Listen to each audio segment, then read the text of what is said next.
Everyone is obsessed with these ooey-gooey homemade mozzarella sticks with a deliciously crispy outer coating and fried to a golden perfection.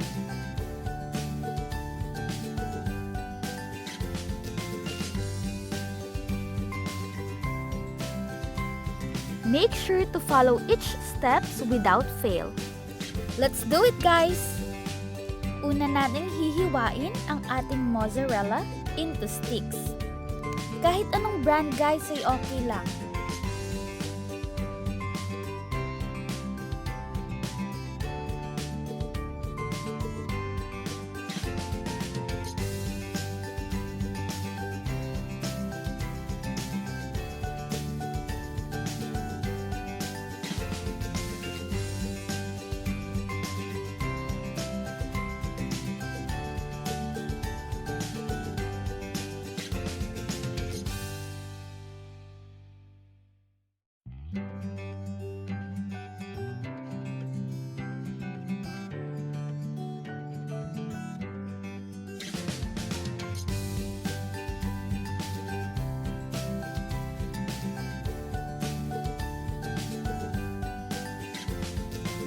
Ngayon naman ay gagawa tayo ng butter natin. Etong butter na to, guys, ang pinakamagandang butter na gagawin natin para sa ating mozzarella. Believe me on this.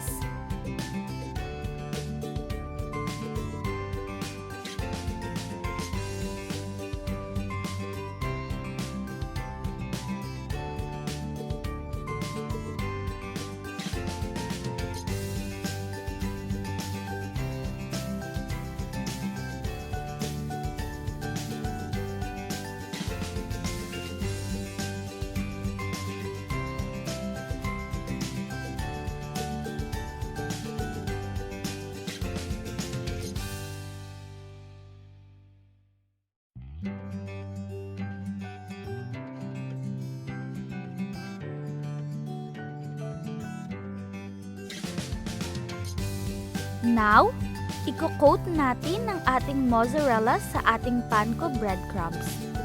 2 times ko inulit ang process na to, guys, para di matunaw agad ang cheese.